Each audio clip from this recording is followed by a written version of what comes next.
So the question is, which one do you get? Do you go with an iPhone 7 or do you go with an iPhone 8? Or maybe another way to look at it is, which one of these devices do you upgrade to? The simplest answer is going to be very obvious. The newest iPhone, the iPhone 8, is going to be better, but I will say this: the difference between the iPhone 8 and the 7 is much larger than the difference between the iPhone 7 and the 6S. There are a couple of new features on the iPhone 8 that are going to future-proof your iPhone usage for the next few years, which is something I couldn't say for the iPhone 7 when it came out. So in the next few minutes, I'm going to cover 16 differences I've come across between the iPhone 8 and the iPhone 7. I've also done a camera comparison as well with actual photos that I've taken with both devices.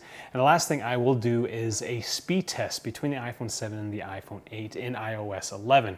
I've actually compared all the speeds for the iPhone 6, 6S, 7, and 8 together just to give you a sense of how much better or not better the iPhone 8 is. So let's get started. These differences are in no particular order, but I do personally think differences number 7, 8, 9, and 13 would justify the $150 price difference between the iPhone 7 and the 8. I will note that differences 14, 15, and 16, well, are going to be quite useless, and I'm going to point them out to you, and you're going to be stuck admiring those tiny little differences basically for the entire life of the iPhone 8. Difference number 1. Colors. The iPhone 8 at release has 3 colors. The iPhone 7 has 5. So if accessorizing different colors is a big deal for you, get the 7. I will also add that if you like gold, you're going to go with the iPhone 7 because the new iPhone 8 Gold looks really pink. Difference number 2. The iPhone 8 has, well, a glass back and the iPhone 7 is aluminum, which means that the iPhone 7 is going to be tougher. I've broken enough iPhones in my line of work to know that the aluminum back is going to be definitely tougher. Now, the first question I asked about the iPhone 8 was, how tough was the glass back? And I don't know if you can see, but this iPhone 8 has just been completely wrecked. If you want to know how tough this device actually is, go check out that torture test video, because I think you'll be surprised. I was surprised at how much pain I could put my iPhone 8 through before it actually broke. Now, looking beyond the durability aspect, the glass on the iPhone 8 is going to offer better handling than the iPhone 7. I do find the matte covering on the iPhone 7 to be a little slick, and the glass back on the iPhone 8, well, kind of eliminates that slickness from the 7s.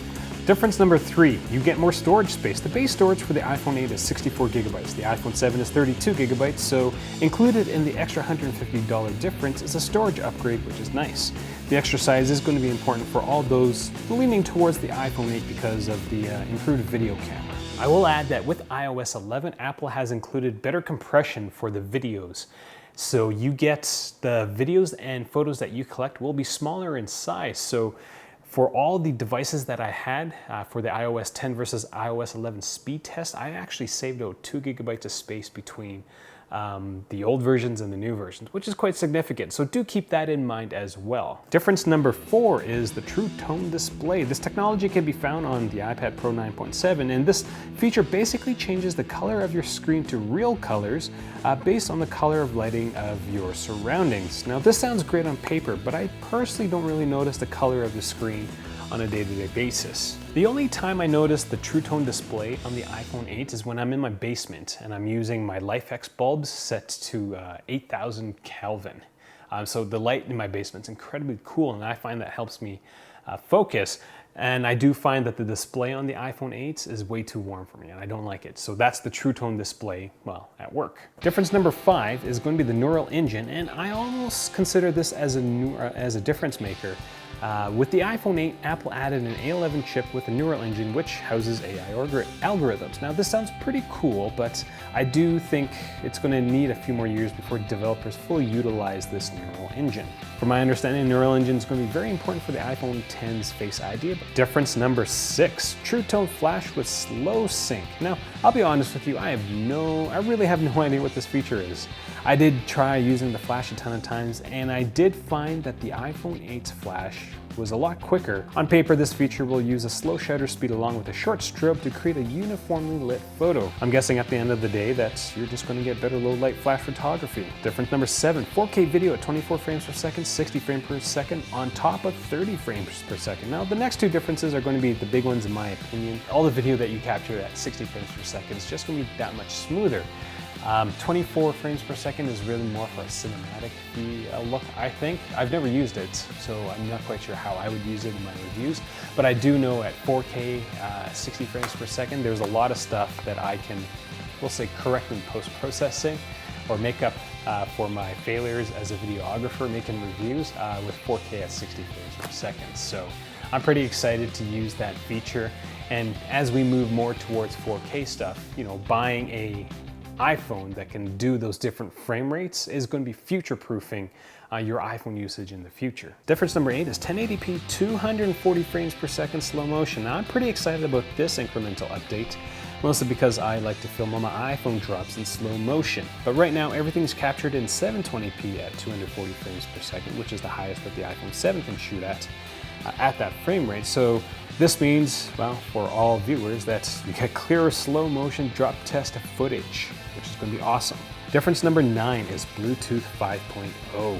iPhone 7 had Bluetooth 4.2, iPhone 8 has Bluetooth 5.0. This is going to be a big difference, I think, for people investing in smart home gadgets. Why? Because between Bluetooth 4.2 and Bluetooth 5.0, the difference in distances for those two standards is 230 feet, which means that I can unlock both my front door and my back door in my house and my garage door with Bluetooth 5.0 with some of the smart home gadgets that I've been reviewing.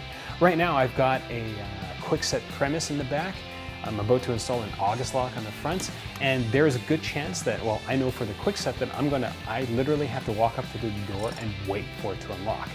Whereas with the longer range, I know that I can drive into the garage door, and by the time I get to my door, it is going to be unlocked. So there is a big difference in that sense between Bluetooth 5.0 and 4.2.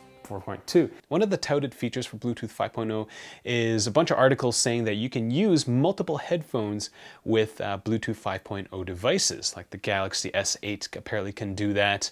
And trustedreviews.com made it sound like that you could do that with the iPhone 8 and the X as well, and you can't. Now I'm assuming that Apple's going to have to do some coding in order to enable this option, but as of right now, you can't use two different sets of headphones with your iPhone 8. The last thing I'll say about this difference is that you are going to be future-proofing your iPhone. If you're getting your iPhone 7, you won't have that hardware capability. If you're going with the iPhone 8, you'll know that you'll be good from a Bluetooth perspective for the next few years. Difference number 10 is, well, you get better navigation from your iPhone 8. The iPhone 7 can calculate your position from GPS and GLONASS, which is a Russian satellite system. The iPhone 8 will be able to use QNSS Galileo on top of GPS and GLONASS. This just means that the iPhone 8 will have more options to get your position. Now my background is in GPS, so when I saw this, I was like, I kind of know what all those things mean, yay, which means I'm going to share it with you. GPS is the US version of the satellite system, GLONASS is the Russian, QNSS is Japan, I think, East Asia, and Galileo is the European version. And so basically the more satellites that you see, that your iPhone can see in the sky, the better your location is going to be. And being able to connect to 4 different systems is going to be quite beneficial in the off chance that one of the systems go down. So when I was coming up with the differences, I came across the fact that the NFC was different. So I decided to read up on it, wrote the script for it, and then went back to recheck my work after a few days. And on Apple's website, the NFC for the iPhone 7 actually came with a reader, which I thought was a difference between the iPhone 7 and the iPhone 8. Now, I initially thought I was a little crazy, and then I went to the Internet Archives, pulled up the old page, and realized that Apple had made an update in the last few days for the NFC. So, yeah, NFC is not different between the iPhone 7 and the iPhone 8. So, too bad. I kind of thought it'd be neat to be able to say that I could read RFID chips now, but apparently you can do that with the iPhone 7 as well. Difference number 12 is Dolby Vision and HDR10. Now, have you heard of the HDR wars? No, I haven't either.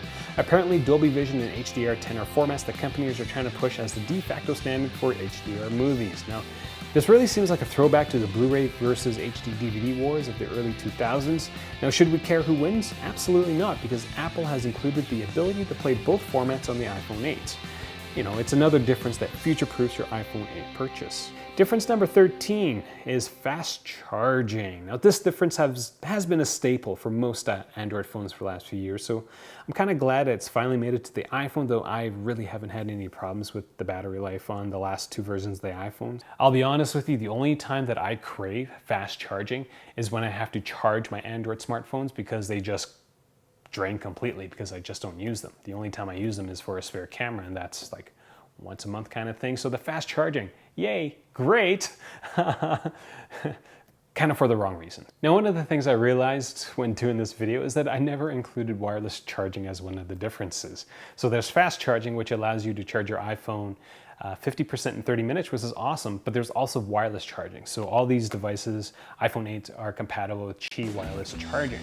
Now, I've got some apprehensions about that because I do remember looking into Qi chargers for the review for this channel years ago, and their mentality was it's going to show up everywhere. I have yet to go to a Starbucks in Canada that has a Qi wireless charging station. With Apple now having Qi-enabled devices, maybe they'll become more popular, but I think the more interesting thing will be to watch what Apple does with their AirPower standard. Wireless charging, and I'm guessing wireless syncing with that technology as well. But again, I totally missed this difference. Wireless charging, it's a pretty big deal. Difference number 14, and this is one of the differences that isn't going to make much of a difference, but did you know that the flash on the iPhone 8 is fully covered by the glass on the back of the iPhone? Not a big deal, not going to change anything, but now you know. Difference number 15, the iPhone 8 has louder speakers. Now, according to Phil, the new iPhones have speakers that are 25% louder with deeper bass. I could not hear that difference, even with my decibel meter. Difference number 16, the Apple logo on the back of the iPhone has been shifted down, which means you have to get new cases, or ones with the lower cutouts, or you take a Dremel to your case. Or don't get new cases because having your logo sit lower in the cutout isn't the worst thing in the world. So the last two differences will be the camera as well as the chip. And with the camera, I've done a full comparison video between the camera between the iPhone 6s, iPhone 7, as well as the iPhone 8. So do check that video out if you want all the details. And when it comes to the camera, I see the 8's camera as a small incremental upgrade to the 7's. For me, going from the 6S Plus to the 7 Plus was a huge deal because of the dual lens setup and the telephoto. Now, between the 8 and the 7, Apple has definitely improved the low light capabilities of the device, but at the end of the day, it's not a glaring upgrade like the telephoto. I will note that portrait lighting is kind of neat to play with. It's using that machine neural engine bionic chip thing.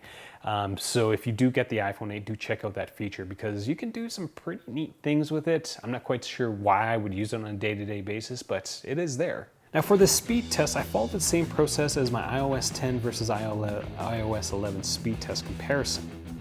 In general, for the speed test, I noticed that the iPhone 8 was definitely faster in most categories. To recap for the speed test, I did a 25 photo copy, a 10-minute video duplicate test, I did a Facebook to Instagram to Facebook Manager open times, I did a Hitman Sniper load time, and a Clash of Clans load times. In addition to these tests, I also included boot time, as well as storage calculation time.